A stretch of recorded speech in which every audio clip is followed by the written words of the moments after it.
What's up, Misfits? Welcome back to the channel. Today's video is a quick beginner tutorial on breach protocol or hacking in Cyberpunk 2077. Let's jump into it.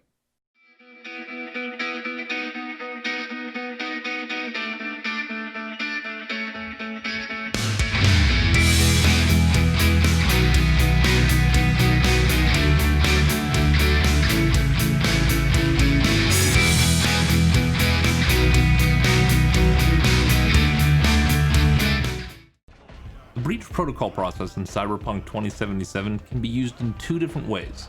One is when you physically access a network, which is going to earn you money and components. The second is when you initiate a remote breach on your enemies and have a variety of effects such as reducing RAM costs for future hacks.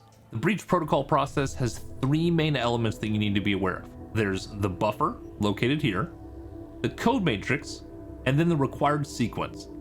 Hacking flows in this way.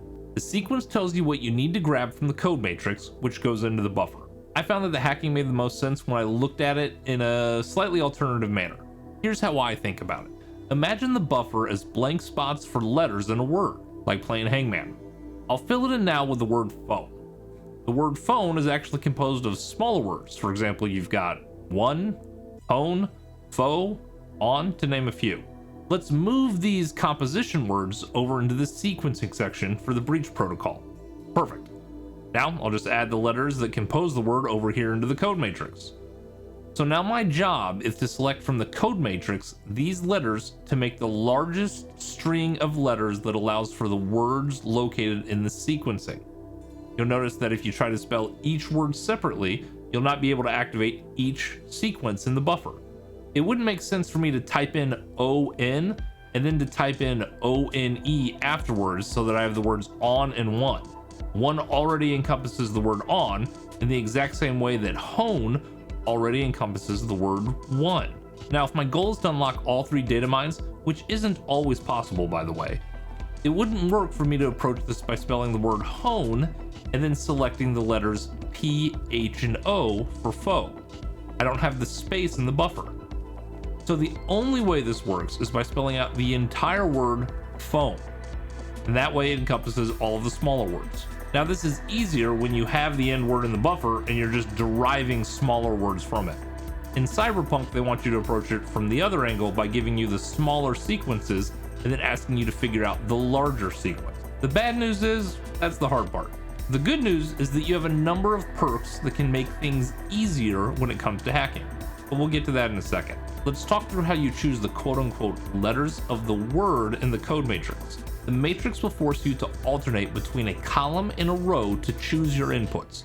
The art of hacking is being able to plan in advance your path hopscotching across these columns and rows. Take a second when you start to look things over because your timer doesn't kick in until you make your first choice in the subsequence.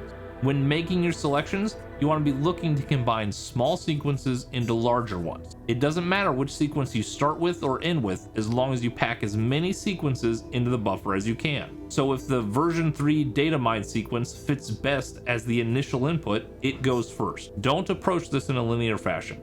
I had the biggest issue with hacking when I thought I was checking things off from top to bottom and moving in a line like I was reading. It made much more sense to me when I thought of it as using smaller words to build one big word, like my phone example. Now there are three ways you can simplify hacking. You gain these abilities through the perks in the breach protocol skill, leveling your hacking ability by just doing it a lot, or purchasing a more advanced cyber deck from one of the Ripper docs. The three-way things are simplified are by adding breach time, increasing your buffer size, or reducing the sequence size. The cyber deck, which gives you the largest RAM and buffer size, is the legendary NetWatch Net Driver Mark V. It requires a street cred level of 49 and can be purchased from the Ripper dock in Well Springs shown here for $43,750. You can upgrade perks under the intelligence ability to augment your breach protocol, but that involves you using a character build with an intelligence focus, which I didn't do for my first playthrough. There you have it, Misfits, a quick overview of hacking in Cyberpunk 2077. Hacking is a solid quality of life element, but I wouldn't consider it necessary to beat the game. I leveled to 49, I had 100% mission completion, and I completed the game in 3 different ways, and my intelligence was only level 6, proving most of my high school teachers wrong about my capability. If you want to have a net runner or a crafting build, you definitely have to get good at the breaching protocol. And I highly recommend taking some time to either invest in the cyberware or the perks and abilities that make hacking a little bit simpler. I'm personally going to be transitioning from a brawler into a more of a net runner stealth silent hacking type in my next playthrough. If you enjoyed the video, do me a favor, give it a like. If you're not subscribed to the channel, consider subscribing. We've got more Cyberpunk videos coming up and I don't want you to miss out on those. If this was your first time coming by the channel, thank you for spending some time with us today, and all my other misfits out there. Take care.